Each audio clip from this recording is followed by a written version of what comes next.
오늘은 창세기 3장 14절에서 24절까지 말씀입니다. 여호와 하나님이 뱀에게 이르시되 내가 이렇게 하였으니 내가 모든 가축과 들의 모든 짐승보다 더욱 저주를 받아 배로 다니고 살아있는 동안 흙을 먹을지니라.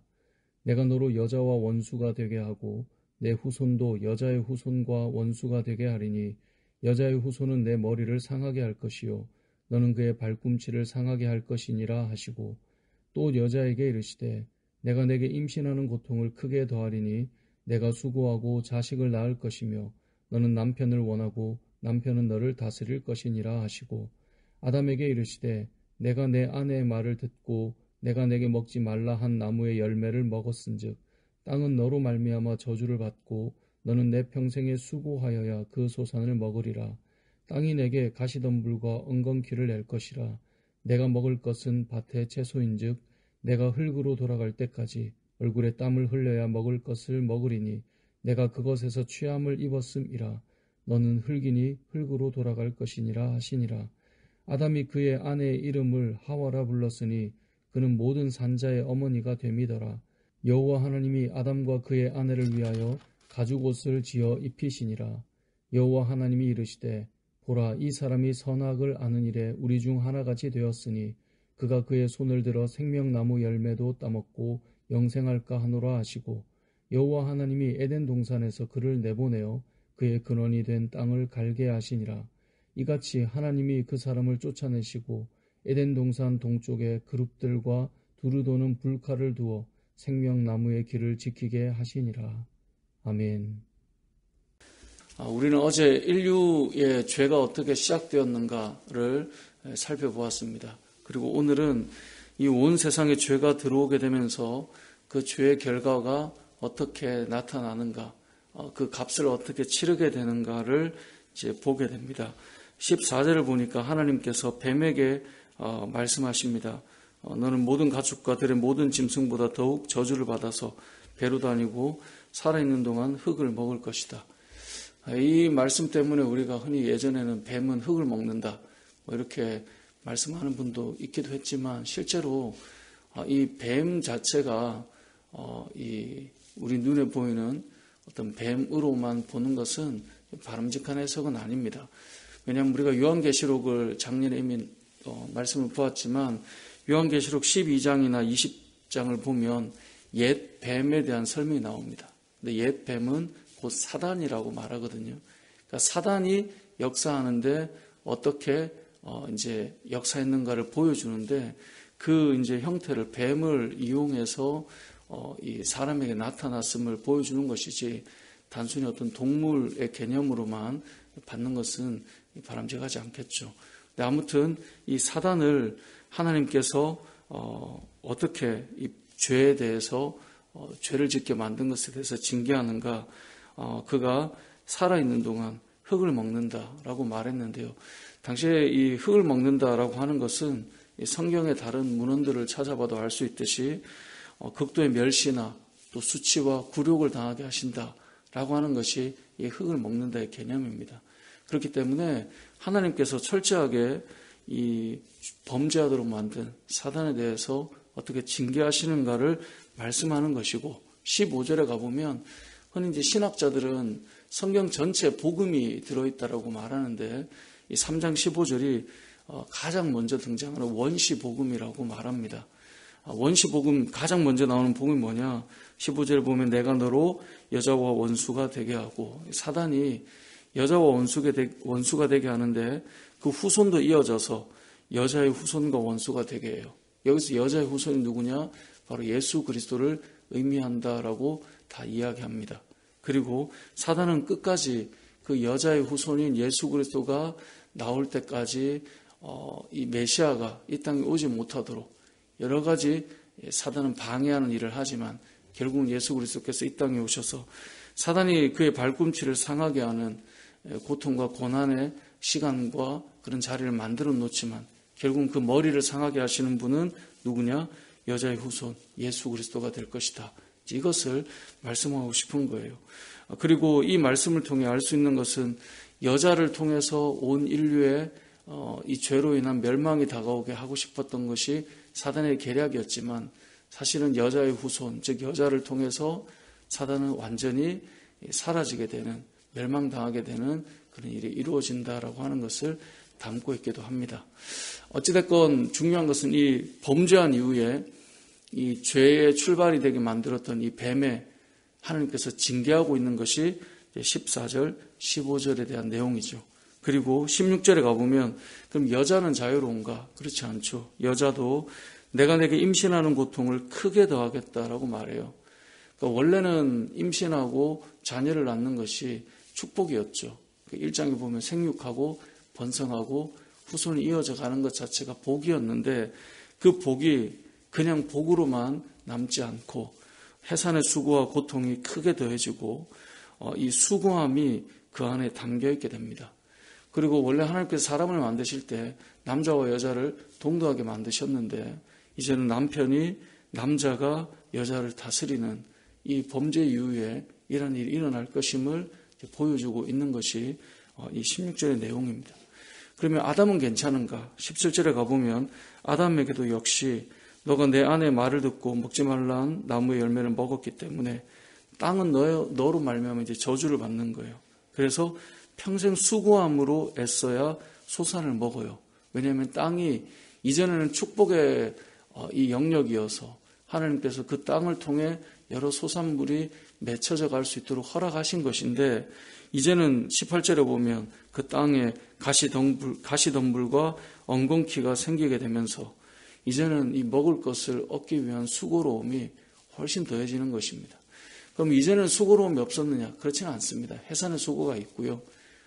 땅에 이 경작하는 수고가 있습니다. 그런데 이 수고는 기쁨을 위한 어떤 수고의 과정, 우리가 살면서 뭔가를 얻기 위해서 이 노동의 가치나 그 기쁨이나 그런 어떤 해산의 그 고통스러운 것 같지만 그 안에 누리는 기쁨이나 이제 이런 개념이었다면 이제 이것이 크게 더해지고 고통스러워지고 힘겨워지는 일들이 찾아오게 된다는 거죠. 그래서 19절에 보면 너가 흙으로 돌아갈 때까지 얼굴에 땀을 흘려야 먹을 것을 먹는 그 고통스러움이 이들에게 찾아온다라고 되어 있습니다. 결국은 어제까지 본문은 죄가 어떻게 이 땅에 들어오게 되었는가라고 하는 그 들어옴의 과정과 모습을 보여줬다면 그 죄로 인해서 이들은 어떤 값을 치르는가가 오늘 본문의 내용입니다. 이 땅을 살아가는 우리 역시 마찬가지입니다. 출발할 때 그랬던 것처럼 모든 죄는 값을 치르게 하십니다. 하나님께서 우리에게 그 값을 하나씩 치러가게 하세요. 때로는 우리에게 은혜를 베푸셔서 그 부분이 넘어가게 할 때가 있기는 하지만 결국은 죄의 이 모든 과정들은 값을 치르게 하신다가 성경 전체에 나오는 내용의 말씀입니다. 그렇기 때문에 우리가 오늘 말씀을 통해 가장 먼저 기억할 것은 사람은 범죄하는 것에 대해서 두려워할 줄 알아야 됩니다. 요즘 가장 문제가 뭐냐 저는 생각해 보면 죄 짓는 것을 두려워하지 않아요. 죄에 대한 어떤 기쁨과 탐닉이 전부인 것처럼 세상이 자꾸 말을 해요. 그 정도는 괜찮아 라고 말을 해요. 그 기준이 무엇입니까? 내가 생각하는 만큼, 내가 누리는 만큼이죠. 그러니까 그것이 점점 세상의 모습이에요. 그런데 결론적으로는 그 값을 다 치러내야 돼요. 그걸 누가 치르느냐? 본인이 다 치러내는 것입니다. 그래서 오늘 본문을 통해 알 수 있는 첫 번째 메시지는 결과적으로 뱀과 여자와 남자가 어떻게 되었는가를 통해서 우리 역시 범죄하는 그 삶이 일어난다면 거기에 대한 값을 치르게 하신다라고 하는 것을 우리가 기억해야 된다는 거죠. 또 한 가지는 그러면 저주만 있느냐? 그런 것은 아닙니다. 하나님께서 어제도 말씀을 보아서 알지만 범죄한 그들을 향해 찾아가신 것처럼 오늘 본문에 보니 이 범죄한 이들의 죄의 값을 치르게 하시면서도 이들을 위해 하는 것이 무엇입니까? 21절에 보면 아담과 그의 아내를 위하여 가죽옷을 지어 입혀주십니다. 이것은 원래 아담과 하와가 범죄하였을 때 이 나뭇잎을 엮어서 부끄러움을 가리려고 했던 것인데 하나님께서 친히 가죽옷을 지어서 이들에게 입혀주셨다라고 말씀합니다. 이 가죽옷 역시 우리가 예전에도 말씀을 나눴지만 하나님의 복음이 이 안에 담겨 있다라고 말씀드렸습니다. 사람의 범죄 이후에 이들의 부끄러움과 허물과 수치를 옷으로 가리게 되었는데 이 옷을 하나님께서 지어주실 때 가죽 옷을 지어주셨다. 여러분, 가죽이라고 하는 것은 어떻게 해야 나오게 되는 것입니까? 결국은 무언가를 희생시켜야 나오는 거예요. 그러니까 어떤 동물인지는 알 수는 없지만 어떤 이 동물을 잡아서 희생시켜야 그 가죽이 나오고 옷이 나올 수 있는 거죠. 그러니까 무언가가 희생당함을 통하여서 우리의 부끄러움과 수치가 가려지게 하신다라고 하는 것이 이 안에 담겨 있고, 그리고 그 희생이 결국은 어디까지 넘어가느냐? 바로 예수 그리스도의 희생으로 말미암아 우리의 죄의 허물과 부끄러움과 수치와 그 모든 것들이 가려진다라고 하는 의미까지 내려가게 되는 것입니다. 이를 누가 하느냐? 하나님이 하세요. 하나님이 이렇게 하시겠다라고 하는 것을 보여주는 것입니다. 결국은 우리가 이 땅을 살아갈 때 우리의 부끄러움과 우리의 죄의 모든 것들은 우리가 죄의 값을 치르긴 하지만 결국은 그 죄의 결과는 죽음이고, 그 모든 것들을 깨끗하게 하기 위해서 또 죄의 허물을 덮어주시기 위해서 이 안에 희생이 담겨 있을 것이다 라고 하는 것을 하나님이 우리에게 보여주시는데, 그 은혜를 저와 여러분이 지금 누리고 있는 것이죠. 저와 여러분의 죄의 삶들이 예수 그리스도의 십자가의 죽으심으로 말미암아 그 희생으로 저와 여러분이 새로운 삶을 살고 있다라는 것을 우리가 알 수 있게 됩니다. 오늘 말씀을 통해 우리가 기억할 것은 크게 두 가지입니다. 첫 번째는 죄에 대한 값을 이들이 치르고 있다는 것이고요. 죄의 결과가 나타나는 거예요, 삶에. 우리가 얼마 전에 창세기로 오기 전에 시편을 보았잖아요. 시편의 이 다윗의 노래를 우리가 보았는데, 흔히 다윗의 인생을 크게 두 부분으로 많이 나눠요. 하나님께서 은혜를 주셔서 잘 가던 시간들이 있고요. 우리아의 아내 밧세바를 취하는 그 사건 이후에 다윗의 인생을 다시 재조명하거든요. 그렇게 볼 때 우리아의 아내 밧세바를 취한 이후에 다윗은 가정사부터 시작해서 끊임없는 고통의 사건들이 시작돼요. 그래서 범죄 이전과 이후로 많은 이 사람들이 다르게 이제 나눠서 해석을 하곤 해요. 우리의 인생도 비슷합니다. 결국은 우리가 하나님 앞에서 어떻게 살아가느냐가 너무나 중요합니다. 이건 이제 아담의 이야기로 끝낼 것이 아니라 우리의 삶 속에 우리가 하나님 앞에서 어떻게 살아야 되는가, 그리고 그 가운데에서도 여전히 예수 그리스도의 희생을 통하여 우리를 살리기 위한 하나님의 사랑이 우리 안에 흐르고 있다라고 하는 것을 기억했으면 좋겠고요. 오늘 본문 22절에 보면 이런 말씀이 나와요. 여호와 하나님이 이르시되 보라, 이 사람이 선악을 아는 일에 우리 중 하나같이 되었으니 그가 그의 손을 들어 생명나무 열매도 따먹고 영생할까 하노라 라고 이제 말씀하시면서 이제 이 에덴에서 쫓겨나게 되는데요. 여기에 보면 사람이 선악을 아는 일에 우리 중 하나같이 되었다라고 말씀을 하는 이 부분이 이제 성경의 여러 해석자들이 이 부분이 어떤 의미냐, 이제 그런 조금 난해 구절이라고 해야 되나요? 이제 그런 구절 중에 하나입니다.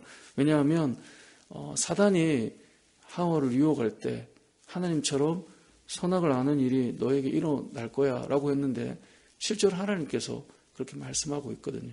크게 두 가지로 흔히 이야기를 하는데요. 많은 사람들이 하나님처럼 되었다라고 하는 이 자체를 하나님께서 이제 풍자하시듯이 말씀하는 거다.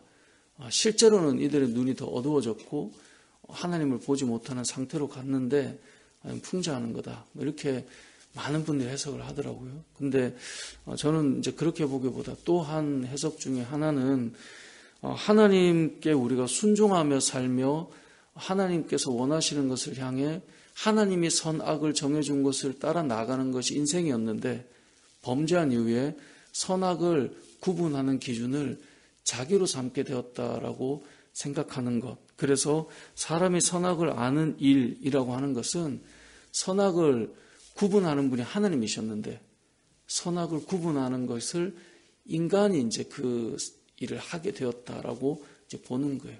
그래서 이것을 먹을 거냐 말 거냐, 이것 역시 사람들이 판단하고 선택하는 것.